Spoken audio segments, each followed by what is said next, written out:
মিছিল থেকেও যুদ্ধের ঘোষণা চ্যালেঞ্জ দিয়ে দিলাম আমরা। হতে পারি আমরা মুষ্টিমেয় লোক, কিন্তু আমরা বদরের ইতিহাস পড়েছি। হতে পারি আমরা মুষ্টিমেয় লোক, আমরা সালাউদ্দিন আইবির ইতিহাস পড়েছি। হতে পারি আমরা মুষ্টিমেয় লোক, আমরা পড়েছি আন্দোলনের যে রূপলেখা নিয়েছিল। আমি অত্যন্ত খুশি হয়েছিলাম যে 11টা বছর ধরে, 10 বছর ধরে আহলে সুন্নাত ওয়াল জামাত, তার কর্মীরা বা আমি নিজে বিভিন্ন জলসায়, বিভিন্ন প্রোগ্রামে যেখানে মাইক পেয়েছি কম বেশি ওয়াকফ নিয়ে মানুষকে বুঝিয়েছি যে আসো মসজিদ বাঁচাও, মাদ্রাসা বাঁচাও, কবরস্থান বাঁচাও। কি বলেছি না বলিনি? আপনাদের এলাকাও তো বহু জায়গায় বলেছি। কিন্তু সেই সময় অনেকে আমাকে গালি দিয়েছিল, ছোট বড় কথা বলেছিল। আমি সব ভুলে গিয়েছিলাম। যখন এই কেন্দ্রের কালা কানুন তৈরি হলো, আমার বাংলায় যেভাবে আন্দোলনের রূপরেখা নিল, আমি ভাবলাম এই আন্দোলন যদি চালিয়ে যেতে পারে তাহলে ব্যাপক কিছু একটা ঘটতে পারে, আশা করা যেতে পারে। আমরা আমাদের ওয়াকফ ফিরে পেতে পাবো, আমরা আমাদের ওয়াকফকে দখল করতে পারবো। কিন্তু হঠাৎ করে দেখলাম একদিন কেন আমার রাজ্যের সরকার বলে উঠলো যে ওয়াকফ নিয়ে যে গুলোগুলি বাংলায় করবে সব থেকে বড় দুশ্মন আমি তার হব। সঙ্গে সঙ্গে আন্দোলনগুলো সব বন্ধ হয়ে গেল। তখনই আমি বুঝলাম আপনারা কেন্দ্রের বিরুদ্ধে নেবে বাংলা নিরীহ মুসলমানকে বিজেপির ভয় দেখিয়ে রাজ্যের কোলে তোলার জন্য আন্দোলন করছিলেন। আপনারা মসজিদ মাদ্রাসার জন্য নাবেন না, এটা প্রমাণ হয়ে গেল। ভারতবর্ষে 3 শ্রেণীর মানুষ আছে। এক শ্রেণীর মানুষ এত উপরে উঠে গেছে তাদের নিচের দিকে তাকাবার সময় নাই। তারাই তো দেশকে খরিদ করছে, যারা আমাদের কেন্দ্র সরকারের বন্ধু। আপনারা সব নামগুলো জানেন। দ্বিতীয় শ্রেণী হলো যারা মিডিল ক্লাস। তারা ওপরে উঠার জন্য এত ব্যস্ত, দেশ ধ্বংস হয়ে যাচ্ছে, তাদের কোনো খেয়াল নেই। নেতাদের চামচাগিরি করে করে শুধু অবৈধভাবে কন্ট্যাক্ট লবো, টাকা ইনকাম করব, এই চিন্তায় পেরেশান, দেশকে নিয়ে ভাবার সময় নাই। তৃতীয় আরেকটা শ্রেণী যারা অবশ্যই ভারতবর্ষের জন্য জীবন মরণ আজও লড়ছে, কিন্তু দুঃখের বিষয় তারা একেবারে মাটিতে পড়ে থাকা লোক। তারা না বললে কেউ শোনে না, তাদের লড়াই করার ক্ষমতা আছে না, তাদের অর্থ পাওয়ার আছে না, রাজ পাওয়ার আছে। সেই শ্রেণীটার সংখ্যা কিন্তু ভারতবর্ষে বেশি। আজকে এই যে পহলগামে যে হামলাটা হলো, পহলগামের হামলাকে আমরা নিন্দা জানিয়েছি, কিন্তু পুরো দেশ জুড়ে আন্দোলন চলছে। আজ বাংলাতেও আমরা আন্দোলন করছি। একটাই আমাদের দাবি, আপনি পাকিস্তানে গিয়ে হামলা করেছেন, আপনাকে সাধুবাদ জানাই, কিন্তু আপনার হামলায় নাকি শোনা যাচ্ছে আবার পাঞ্জাবের মধ্যেও যে হামলা করে দিয়েছে, নিজের দেশে গিয়েই হামলা করে ফেলছেন। এটা কি ব্যাপার? এটা একটু বোঝার দরকার আছে।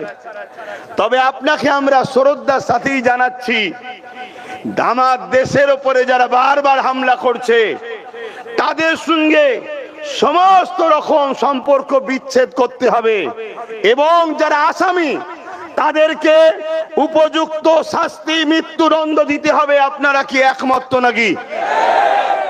এইটা যতদিন না হচ্ছে আমাদের এই আন্দোলন প্রত্যেকটা দেশবাসীকে করা দরকার। মনে রাখবেন আমরা ভারতীয়, হ্যাঁ আমার ধর্মীয় কালচার, আমি মুসলমান, আমি ইসলামের অনুসারী। কেউ হিন্দু, কেউ আদিবাসী, কেউ শিখ, কেউ পাঞ্জাবি, কেউ গুজরাটি, কেউ মারাঠি, কেউ বাঙালি, কেউ বিহারি। আমরা বিভিন্ন ভাষা, বিভিন্ন ধর্মের মানুষ, কিন্তু আমরা মানুষ। অতএব মানুষের উপরে জুলুম হচ্ছে, এটা দেশের প্রাইম মিনিস্টার সেইটাকে নিয়ে বিহারে ভোট প্রচারে চলে যাচ্ছে। কেউ কেউ তো বলছে যে শুধুমাত্র বিহারের ভোটের ইমোশনাল ব্ল্যাকমেল করবে বলেই পহলগামে হামলা হয়েছে। অনেকে বলছে, অনেকে এটাও বলছে বিহারের ভোটের পরে আলোচনা বন্ধ হয়ে যাবে। আমরা সেটাও দেখছি, অলরেডি আলোচনা দেশ জুড়ে ঠান্ডা ঘরে চলে গেছে। কিন্তু আহলে সুন্নাত ওয়াল জামাতের একটা আদর্শ আছে, আমরা কোনো জিনিস তাড়াহুড়ো করে ধরি না। কেন? আমাদের প্রফেট মুহাম্মদ সাল্লাল্লাহু আলাইহি ওয়াসাল্লাম জানিয়েছে তাড়াহুড়ো কাজ করা শয়তানের কাজ। আমরা সবকিছুকে ধরি, বুঝে সুঝে আস্তে আস্তে ধরি। যত দিন যায় গরম বাড়ে, যেমন বুলেট গাড়ি বুলেট চাপেন তো নাকি? হ্যাঁ, যত দেরি হবে ওর গরম বাড়বে, যত প্যাসেঞ্জার উঠবে গরম বাড়বে, ও থামতে জানে না। তাহলে সুন্নাতুল জামাত যে কোনো জিনিসকে ধরে কিছুদিন ধরে ঘেটে ফেলে দিলে এরা করে না। আহলে সুন্নাতুল জামাতের একটা লক্ষ্য, ধরো তার শেষ পর্যন্ত চলো। এই চিন্তা নিয়ে আজ আমরা এখান থেকে পহেলগামের সেই অসহায় বোনেদের এবং তিনার সন্তানদের পরিবারকে সমবেদনা জানিয়ে কেন্দ্র সরকারকে জানাই, আপনি অবশ্যই নিকাম্য অপদার্থ সরকার, তার তো প্রমাণ পুরো দেশবাসী বুঝছে, কিন্তু এরপরও আপনাকে বলছি, দেশের যেখানে ব্যাপার আছে সেখানে আমরা আপনাকে সম্পূর্ণভাবে সাপোর্ট করছি, কিন্তু আপনাকে প্রকৃত আসামিদের ঘরে খুঁজেছেন, খুঁজে তাদেরকে উপযুক্ত শাস্তি, মৃত্যুদণ্ড প্রকাশ্য দিতে হবে, যাতে করে আগামী দিন সে পাকিস্তানি হোক আর দেশের মধ্যে গাদ্দার হোক, ভারতবর্ষের ওপরে কেউ চোখ তুলে গাদ্দারি করার, হামলা করার আগে যেন একবার নয় হাজার বার ভাবতে বাধ্য হয়। ঠিক না বেঠিক?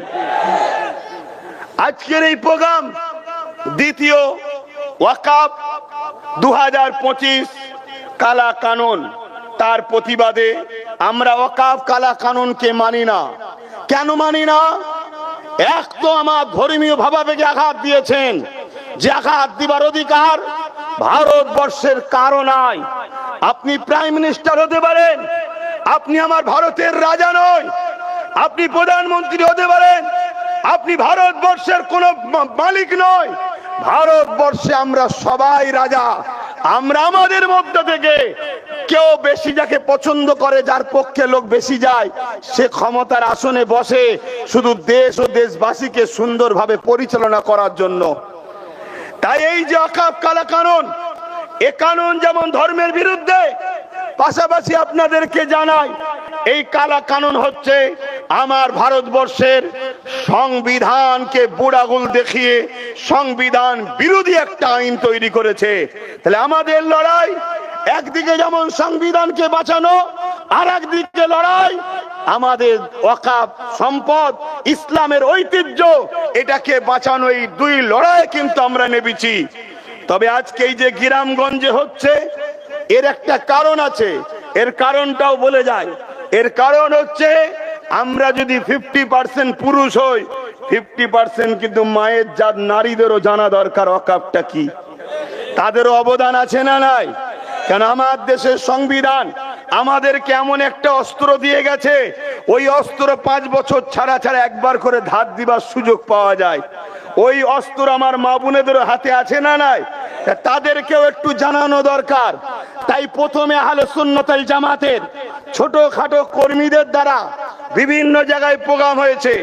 তারপরে সময় তো একেবারে পাওয়ার মতো আমার নয়, এর মধ্যে থেকে কিছু কিছু সময় দিয়ে বিভিন্ন জায়গায় ওয়াকাফ কালা কানুনটাই কি করতে চাইছে এটা যেমন একটু আলোচনা, পাশাপাশি আপনাদেরকে ডিসিপ্লিন শিখিয়ে, ছোট করছি না, ডিসিপ্লিন জানেন, তারপর আলোচনার দরকার আছে না নাই, জানিয়ে আস্তে আস্তে আমরা শহরতলিতে উঠবো, তারপরে শহরে যাব, তারপরে আমাদের টার্গেট কলিকাতা হলো পশ্চিম বাংলার রাজধানী। আমাদের ক্ষমতা এই জায়গায়, আমরা কলিকাতায় যাব, তারপরে ভিন্ন রাজ্য থেকেও তারা আন্দোলন করছে, সবাই এক জায়গায় হয়ে একটা দিন আমরা অবশ্যই দিল্লির বুকেও আগামী দিন ইনশাল্লাহ যাব। আপনারা রাজি আছেন তো নাকি? রাজি আছেন তো নাকি? মনে রাখবেন, ত্যাগ স্বীকার করতে না পারলে, সংগ্রামের রাস্তায় শক্তভাবে জমে থাকতে না পারলে কখনোই বিপ্লব আসেনি। আমার দেশকে 200 বছর ধরে ব্রিটিশ শাসন করছিল। ওই 200 বছরের ব্রিটিশের গোলামি থেকে আমার ভারতবর্ষকে আজাদ করতে গিয়ে খুনের সময় খুন দিতে হয়েছে, জীবন দিতে হয়েছে, সবকিছু উৎসর্গ করতে হয়েছে, তারপরে কিন্তু ভারতবর্ষ স্বাধীন হয়েছে। সেই ৭৭ বছর স্বাধীনতার পরে আজ আমার ভারতবর্ষের কালো আকাশে এমন একটা কালো মেঘ ২০১৪ সাল থেকে বসলো, একটার পর একটা আইন করছে, যে আইনটা সম্পূর্ণ দেশ বিরোধী, দেশের সংবিধান বিরোধী, দেশের নাগরিকদের ক্ষতি করছে। শুধু বিশ্বগুরু বলে কোটি কোটি টাকা খরচ করে বিদেশে গিয়ে ফটো তুলে ঘুরে আসছে, কিন্তু এত বড় নিকাম্মা, এত বড় অসভ্য, এত বড় বেকার যে আমার দেশের একটা কোনো কল্যাণ করতে পারেনি। আজকে আমার ভারতবর্ষের চতুর্দিকের ভৌগোলিক পরীক্ষার পরিবেশ দেখুন। চীন আমার দেশের দুশ্মন, পাকিস্তান আমার দেশের দুশ্মন, নেপাল আমার দেশের দুশ্মন, শ্রীলঙ্কা আমার দেশের দুশ্মন। চতুর্দিকে যারা আছে তাদের সঙ্গে আমাদের বন্ধুত্ব নাই। বাংলাদেশের সঙ্গে যদিও বন্ধুত্ব ছিল, এই অসভ্য বর্বর এই বেকার সরকার আসার পরে বাংলাদেশের সঙ্গে সম্পর্ক খারাপ হয়ে গেল। যদি আমার চতুর্দিকে গ্রামের প্রতিবেশী আমার দুশ্মন হয়, তাহলে বাইরে থেকে যে খুশি এসে প্রতিবেশীর সহযোগিতা নিয়ে আমাদের ক্ষতি করা সহজ হবে না? হবে না? আজকে পুরো দেশটাকে মিটাতে লেগেছে। এই জায়গায় একজন দেশের নাগরিক হিসাবে আপনার ধর্মীয় পরিচয় কি, আপনার ধর্মীয় কালচার কি, আপনার ধর্মীয় ভাষা কি, ওটা আপনার কাছে থাকুক। মনে রাখবেন, এখন দেশ বাঁচাতে হবে আমাদের ঘরে, সংবিধান বাঁচাতে হবে আমাদের ঘরে, ওয়াকফ বাঁচাতে হবে আমাদের ঘরে। এই আগামী দিন আদিবাসীরা আমাদের সঙ্গে আসতে চায়, মতুয়া ভাইয়েরা আমাদের সঙ্গে আসতে চায়, দলিতরা আসতে চায়, বিভিন্ন হিন্দু মহলে শিক্ষিত লোকেরা আসতে চায়। তাই মহল তৈরি করা হচ্ছে। সব জায়গায় এক স্টাইলে চললে হবে না। মুক্তাদায়ে হাল বুঝতে হবে, মুক্তাদায়ে হাল বুঝতে হবে। এ লড়াই শুধু মুসলমানদের লড়াই নয়, এ লড়াই প্রত্যেকটা দেশপ্রেমিকের লড়াই। তারা আমাদের সঙ্গে আসতে চাইছে, তারা আমাদের সঙ্গে বসতে চাইছে, তারা আমাদেরকে সাথে নিতে চাইছে। তাই আমাদেরকে ভাবতে হবে, আমাদের সামাজিক যে আন্দোলন রয়েছে সেই আন্দোলনে আমাদেরকে ঐক্যবদ্ধ হতে হবে। আসুন, আমি খুব সামান্য সময় ওয়াকফ নিয়ে সবাই আপনাদেরকে বলেছে, এই ওয়াকফকে বাঁচাবার চেষ্টা আমাদের আছে না নাই? ওয়াকফকে রক্ষা করার চেষ্টা আমাদের আছে না নাই? একটু খুশি হবে হাত তুলে সাক্ষী দিলে। ওয়াকফকে বাঁচাবার চেষ্টা আমাদের আছে না নাই? লম্বা করে হাত তুলেছেন, এ কথা ঠিক তো? তো বাঁচাতে গেলে আমি কয়েকটা রাস্তা আপনাদেরকে দেখাচ্ছি। এই রাস্তা ছাড়া দ্বিতীয় কোনো রাস্তাতে নাই বাপ ভাইরা। আবেগে চললে হবে না, আবেগে কোনো জিনিস হয় না। আর ক্ষমতা দেখিয়েও সব জায়গায় সবকিছু হয় না। অনেক জায়গায় পলিসি অবলম্বন করতে হয়, বুদ্ধি খাটাতে হয়, দিমাগ খাটাতে হয়। তাই সর্বপ্রথম আপনাদেরকে বলি, এই ওয়াকফকে বাঁচাতে গেলে আমাদেরকে দেখতে হবে এই কেন্দ্রের জালিম সরকার আর কি কি আইন তৈরি করেছিল। সেই আইনের মধ্যে একটা আইন হলো কৃষক বন্ধুদের বিরুদ্ধে কালা কানুন তৈরি করেছিল। কৃষক বন্ধুরা তারা আওয়াজ তুলল পাঞ্জাব থেকে যে এই কালা কানুনকে মানি না, এই কেন্দ্রের ফ্যাসিবাদ সরকারের কালা কানুনকে মানি না। তারা কালা কানুনের বিরুদ্ধে আন্দোলন শুরু করেছে। তাদের আন্দোলনটা যেরকম রূপরেখা নিয়েছিল, ওর থেকেও বড় রূপরেখা আমাদেরকে তৈরি করতে হবে। যদি তৈরি করতে পারেন তবে মনে রাখবেন, এই কেন্দ্রের ফ্যাসিস্ট অত্যাচারী সরকার তবেই সে কিন্তু আইনকে প্রত্যাখ্যান করতে বাধ্য হবে, নচেত কিন্তু সে বাধ্য হবে না। এই আন্দোলনটা কেমন হয়েছিল? তাদের আন্দোলন ছিল শীতে, তাদের আন্দোলন ছিল গরমে, তাদের আন্দোলন ছিল বর্ষাতে, তাদের আন্দোলন ছিল রাস্তাতে। তারা ঘর ছেড়ে দিয়ে, পরিবার ছেড়ে দিয়ে, বাচ্চা ছেড়ে দিয়ে তারা রাস্তায় বেরিয়ে পড়েছিল। তারা রাস্তাতেই রান্না করছিল, রাস্তাতেই খাচ্ছিল, রাস্তায় পাহারা দিচ্ছিল, রাস্তায় ঘুমাচ্ছিল, রাস্তায় আন্দোলন করছিল। তাদের অঙ্গীকার একটাই ছিল, তাদের 5 মাস যাক, 6 মাস যাক, বছর যাক, এই আইন বাতিল করেই আমরা ঘরে ফিরবো। তাই তারাই আন্দোলন করে আইনকে বাতিল করতে সাকসেসফুল হয়েছে। ওই আন্দোলন আমাদেরকেও করতে হবে। আপনারা কি আমার সাথ দিতে রাজি আছেন? বলুন, রাজি আছেন? যদি রাজি থাকেন তাহলে ভারতবর্ষের বিভিন্ন রাজ্যে যেসব সংগঠন আছে, যেসব ব্যক্তিত্বরা রয়েছে, যারা ন্যায়ের পক্ষে, ইনসাফের পক্ষে, দেশের সংবিধানকে মান্যতা দিয়ে আন্দোলন করছে, তাদের সঙ্গেও আমাদেরকে সমঝোতা করে কথা বলে আমাদের সবাইকে বেরোতে হবে। দিল্লিমুখী। কথা বুঝছেন না, বোঝেন না? এটা কি কালকেই হয়ে যাবে? জোরে বলুন, কালকে হয়ে যাবে? এর জন্য আমাদেরকে একটা একটা করে যে কোনো ঘর বানাতে গেলে কি করতে হয় বলুন?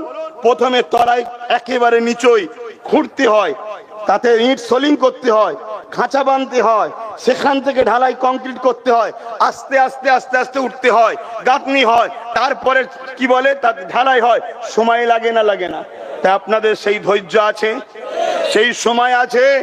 আগামীকাল যদি আবার সাকরাইলে ডাকা হয়, আপনারা কি মূল্যবান সময় দিয়ে সেখানে যেতে পারবে? হাত তুলে আওয়াজ দিতে হবে, পারবে? যদি পারেন তবেই সাকসেসফুল আপনারা হবেন। এখন আপনাদের কারো মাথায় যেতে পারে এত ত্যাগ স্বীকার করতে হবে, ওয়াকফটা কি? আমার আগে হয়তো অনেকে বুঝিয়েছে। আর আমি এখানে আর একটা কথা বলে দিই, এখানে যতজন বক্তব্য দিয়েছে প্রত্যেকের বক্তব্য প্রত্যেকের নিজের দায়িত্ব। কেন আমি সবার বক্তব্য শুনিনি। আমি এসে আমানুল্লাহ ভাই মৌলানা সাহেব তিনি দু কথা বলছিলেন, কিন্তু তখন নামাজে ছিলাম, শুধু ঢুকছিলাম, গলাটা বুঝলাম আমাদের মৌলানা আমানুল্লাহ সাহেব তিনি বলছেন। তারপরে নামাজ ছেড়ে মুফতি বাকিবুল্লাহ সাহেব তিনি বক্তব্য দিচ্ছিলেন, আমি আসলাম। তার আগে কারো বক্তব্য কিন্তু আমি শুনিনি। অতএব যার যার নিজের নিজের দায়িত্ব কিন্তু রয়েছে। তবে আমরা সংবিধান বিরোধী কোন মুসলমানকেও ভাই বলে মানি না। আমরা দেশ বিরোধী কোন মুসলমানকে পানি পর্যন্ত খাওয়াতে চাই না। কারণ এ দেশকে স্বাধীন করতে গিয়ে প্রচুর রক্ত টন টন দিতে হয়েছে। তার মধ্যে যেমন আসফাকুল্লাহ খানও আছে, তেমন ভগৎ সিং রয়েছে, ঠিক তেমনি কি বলে তিহাপেশ তিতুমির রয়েছে, তেমনি বিরসা মুন্ডা, শাহ সিধু কানু, ইনাদের সবাই ভারতবর্ষের মানুষ জীবন দিয়েছে। অতএব সেই দেশের সঙ্গে কেউ যদি গাদ্দারি করে সে কখনো আমাদের দেশবাসী, আমাদের ভাই হতে পারে না। কিন্তু গর্বের সাথে বলতে হয়, আমাদের মুফতি বাকিবুল্লাহ সাহেব যেটা বলছিলেন, যতগুলো গাদ্দার ধরা পড়ছে সব কটার সঙ্গে বিজেপির সম্পর্ক। দেখুন, সব কটার সঙ্গে বিজেপির সম্পর্ক। তাহলে পাকিস্তানের এদেশে চাষ করছে কে? তাই তো ভাবতে হবে 300 মিটার 300 কিলোমিটার দূরে এসে কি করে মেরে চলে গেল। চারটিখানি ব্যাপার। তো যাক, আলোচনা আরো হবে। আমি শুধু বলতে চাইছি, অনেকে ভাবতে পারেন যে ওয়াকফটা নিয়ে এত আমাদেরকে চিন্তা করতে হবে কেন? অনেক মুসলমানের এমনও স্বপ্ন হয়েছে যে আমাদের দিদিমণি আছে, তিনি বাঁচিয়ে দেবেন। আমি দিদিমণির ভালোবাসার মানুষদেরকে বলছি, আজকে আপনি খবর পেয়েছেন কি জানি না, আমার বাংলার চুচুড়াতে হাজি মুহাসিন সাহেব জিনার অবদান ওয়াকফে এত, অন্য 10 জনের সাথে তুলনা করলে তিনার অবদানকে 10 জনের মধ্যেই রাখতে হবে। এত তিনার অবদান রয়েছে। তিনি তিনার অর্থ, জমি, জায়গা সব দান করে গেছে মুসলিম গরিব ছেলেদের পড়াশোনার জন্য, মুসলিম গরিব পরিবারের পড়াশোনা বিবাহের জন্য। আজকে সেই হাজি মুহাসিন সাহেবের যে অবদান, সেই অবদানের একটা প্রমাণ আপনাদেরকে দিয়ে যায়। আজকের কলম পত্রিকায় দেখুন, ওখানে মুহাসিন নামকে হাঁটিয়ে দেওয়া হচ্ছে। কেন? ওটা তো আর ওয়াকফ মুসলমানদের না, ওটা তো কেন্দ্র সরকারের হয়েছে। যেমন ওয়াকফ ঘোষণার পরে উত্তরপ্রদেশে 300 বছরের কবরস্থান 60 বিঘে বুলডোজার দিয়ে ভেঙে তার লাশকে চূর্ণ বিচূর্ণ করে দিয়েছে। কাল তোমার দাদার কবরের উপরে, তোমার মায়ের কবরের উপরে, তোমার বাপের কবরের উপরে বুলডোজার চলবে, ভেঙে দিয়ে বড় বড় কর্পোরেটদের হাতে তুলে দেওয়া হবে। সেখানে সিনেমা হল হবে, সেখানে বার হবে, নোংরা চরিত্রহীন নারীদের নিয়ে আইএসি করা হবে। এই রকম বড় বড় জিনিস তৈরি হবে তোমাদের কবরস্থান, তোমাদের মসজিদের উপরে। যেটার নমুনা আমার বাংলাতেও শুরু হয়ে গেছে। কেউ যদি মনে করো আমরা ঘুমিয়ে আছি, আমাদের দিদিমণি রয়েছে বাঁচাবে, কথা ঠিকই। কেন? উনি বলেছেন আমি যতদিন আছে ততদিন হতে দেব না। তার মানে উনি হেরে গেলে হবে, উনি হেরে গেলে হবে। উনি তো এই টোপটা দিয়েই 30% বোকা মুসলমানকে সহজে ভোটটা নিচ্ছে। এই ভোটটাই তো দিয়েছে। কাল ধরুন উনি মারা গেলেন, তাহলে কি হবে? তাহলে গেল। অতএব উনাকে, এই কথাকে মেনে যদি কোনো আমার ভাই ধর্মপ্রেমিক মানুষ যদি মনে করেন নিশ্চিন্তায় আছেন, আপনার ভালোবাসায় আমি আঘাত দিচ্ছি না, প্রেম করুন, কিন্তু অন্ধর মতো হয়ে যাচ্ছেন। অন্ধ হবেন না, ঠকতে হবে। আপনার মায়ের লাশকে নিয়ে, আপনার বাবার লাশকে নিয়ে, আপনার দাদা দাদি নানা নানির লাশকে নিয়ে কবরস্থানে যাবেন, বলবেন এটা ওয়াকফ নয়, এটা সরকার আন্ডারটে, সরকার কবজা হয়ে গেছে, এখানে হাত দেওয়া যাবে না। তখন আপনি কোথায় যাবেন? আপনি মসজিদে যাবেন, ঈদগায় যাবেন, আপনার ঈদগাতে তালা মেরে দেওয়া হবে। অলরেডি বিভিন্ন জায়গায় পড়ছে, সামনে কুরবানি আসছে, অলরেডি অনেক জায়গায় বন্ধ হয়ে যাচ্ছে, আগামী দিন আরো জায়গায় হবে। তাহলে আপনি ঈদের নামাজ পড়বেন কোথায়? সব থেকে বড় কথা হলো এটাই, আমাদের উপরে এই জুলুমটা হবে কেন? প্রশ্ন তো এই জায়গায়, আমাদের উপরে এই জুলুমটা হবে কেন? আজকে সবাই এই দেশে স্বাধীনভাবে বসবাস করবে, সবাই সবার অধিকার নিয়ে থাকবে, আর আমার মসজিদ, আমার কবরস্থান, আমার ঈদগাহ, আমার খানগাহ, আমার বেলায় এত সমস্যা কেন? একটাই সমস্যা, সবার গার্জেন আছে, আমাদের গার্জেন নাই। একটাই সমস্যা, সবার গার্জেন আছে, আর আমাদের গার্জেন আমাদের দুশ্মনদের যে পা চেটে বেড়ায়, এটাই সমস্যা। আজকে বড় দুঃখের সাথে বলতে হয়, তাই এই ওয়াকফ কালা কানুনকে বাতিল করার প্রথম রাস্তা হচ্ছে আন্দোলন করতে হবে। ওই আন্দোলন কিরকম হবে? যেভাবে কৃষক বন্ধুরা করেছে, আর কৃষক বন্ধুরা করতে সাকসেসফুল হয়েছে, কারণ এটাই কৃষক বন্ধুদের পিছনে পাঞ্জাব সরকার সাথ দিয়েছিল। তাই তাহলে রাজ্য সরকার আমাদের কি সাথ দেবে? জোরে বলুন, সাথ দেবে? তাহলে এর লাইনটাও কিন্তু কামিয়াবি হওয়ার আর এসছে কি? তাহলে কি আন্দোলন বন্ধ? জোরে বলুন না। সে যদি সাথ না দেয়, তারপরও আমাদেরকে আন্দোলন করতে হবে। কেন? কৃষকরা ছিল 2-3%, আমরা তো 30%-এর উপরে রয়েছি, আর আমার অঙ্কে তো 40%। আমারটা বাদ দেন, গভর্নমেন্টেরটাই ধরুন 33%, 2011-ই বলেছিল এই সরকার। তাহলে আমাদের কি ঘরে হওয়া বন্ধ হয়ে গেছে নাকি? হ্যাঁ, আমি জানি ইসরায়েলে বন্ধ হয়ে গেছে। আপনারা জানেন কি? ইসরায়েল প্যালেস্তাইনের বাচ্চাদের ঘরে শুধু মারছে। কেন? নতুন প্রজন্ম রাখবো না। একটুখানি সাইডে যাচ্ছি, অসুবিধা হচ্ছে না তো? কেন আপনারা না শুনতে চাইলে আমি কাকে শোনাবো বলেন না? ইসরায়েল প্যালেস্তাইনদের বাচ্চাদের উপরে হামলা করছে। কেন? যাতে নতুন প্রজন্ম উঠে না দাঁড়ায়। আর আমার আল্লাহ এমন বোম মেরেছে ইসরায়েলে, পুরুষের এবং নারীর উভয়ের যেটা প্রয়োজন, সন্তান হতে গেলে দুজনেরই প্রয়োজন, তো দুজনেরই স্পাম আর হচ্ছে না। অর্থাৎ সব কোয়ালিটি ঠিক আছে, সন্তান হতে গেলে যেটা লাগে, বেশি খুলে বলছি না, বুঝতে পারছেন, সেই জায়গাতে খোদা বোম মেরে দিয়েছে, ওদের আর সন্তানই হচ্ছে না। যদি জানতাম পুরুষের সমস্যা, তাহলে নারীরা এমনি তো ওদের সব সমস্যা নেই, অন্য জায়গা থেকে ধার করলে আসতো, যেটা চলে ওদের। আমি এলিয়ে বেশি দ্বীপে যাচ্ছি না, কিন্তু খোদার মার এমন, নারীদেরও যে ডিম্বাণু দরকার হয় সেটাও হচ্ছে না। তো এই সমস্যা কি বাংলার মুসলমানদের হয়েছে নাকি? তাহলে 2011-ই বলেছিল 33%, এখনো কি 33%? আমার কি ওই ভাষা কোনো খারাপ লাগলো? আর এটা বাস্তবটা বলছি।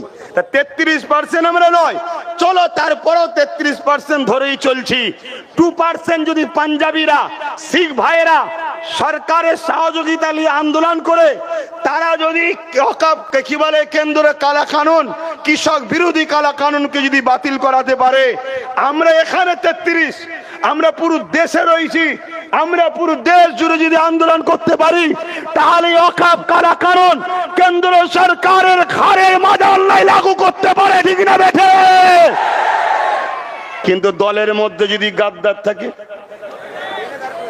বলুন কেন? এই বাংলায় আন্দোলনের যে রূপলেখা নিয়েছিল, আমি অত্যন্ত খুশি হয়েছিলাম যে 11টা বছর ধরে, 10 বছর ধরে আহলে সুন্নাত ওয়াল জামাত, তার কর্মীরা বা আমি নিজে বিভিন্ন জলসায়, বিভিন্ন প্রোগ্রামে যেখানেই মাইক পেয়েছি, কম বেশি ওয়াকফ নিয়ে মানুষকে বুঝিয়েছি যে আসো, মসজিদ বাঁচাও, মাদ্রাসা বাঁচাও, কবরস্থান বাঁচাও। কি বলেছি না বলিনি?